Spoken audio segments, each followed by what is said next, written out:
Hello বন্ধুরা, তোমরা সবাই কেমন আছো? আমরাও খুব ভালো আছি। আমার বার্থডে ছিল 12ই সেপ্টেম্বর, তো বার্থডে সেলিব্রেট করছিলাম। এই দেখো আমার হাজব্যান্ড আমাকে কেক খাইয়ে দিচ্ছে। এই যে মেয়ে, রাত্রেবেলা কেকটা কাটছিলাম। এই কেকটা বানিয়েছিল আমার হাজব্যান্ড। এই যে এই কেকটা মাইক্রো ওভেনে। তো আমাকে বলেছিল কি গিফট নিবে, তো আমি বলেছিলাম মাইক্রো ওভেনই নিব। তো সামনে ঠান্ডা পড়ছে, তো মাইক্রো ওভেনে গরম করতে খুব সুবিধা হবে। তো ভাবলাম নিয়ে নিই, মেয়ের স্কুলেও সকাল সকাল, তো সকাল সকাল খুব সুবিধা হবে। তো এই দেখো এই জিনিসগুলো দিয়েছিল মাইক্রোওভেনের সাথে। মাইক্রোওভেনটা ছিল স্যামসাংয়ের। তো দেখো তারপর ভাবলাম যে মাইক্রোওভেনই নিই, মেয়ে এখন বড় হচ্ছে, এটা ওটা খেতে চায়, তো মাইক্রোওভেনে এটা ওটা বানিয়ে দিতে পারবো, এর জন্যই মাইক্রোওভেনটা নিয়েছি।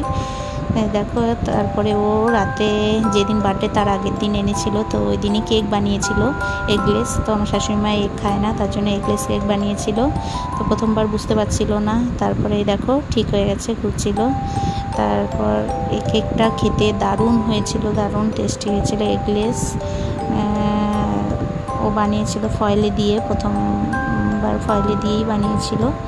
দেখো প্রথমে ফুল ছিল না, দেখছিলাম কী ব্যাপার, তারপরে দেখি ফুলে গেছে, ফুলে মাঝখানটা ফেটে গেছিলো।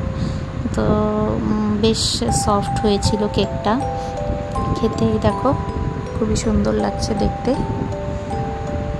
তারপরে একটু চকলেট সিরাপ দিয়ে ডিজাইন করে দিয়েছিল, খেতেও দারুণ হয়েছিল।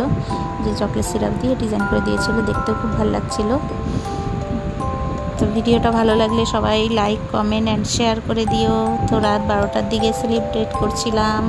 মেয়ে যে কেক কাটছিল, আবার একটু চাকুতে ভরেছিল, ওটাই নিয়ে মুখে টেস্ট করে দেখছিল কেমন লাগছে। তো এই যে কেক কাটছিল। তো ভিডিওটা ভালো লাগলে সবাই পাশে থেকো, লাইক দিও। তারপর পরের দিন এনেছিল হলো বাইরের থেকে, মিয়ানমার থেকে কেক। এই কেকটাও খেতে খুব ভালো ছিল, তো দারুণ হয়েছিল এই কেকটাও। টাটা।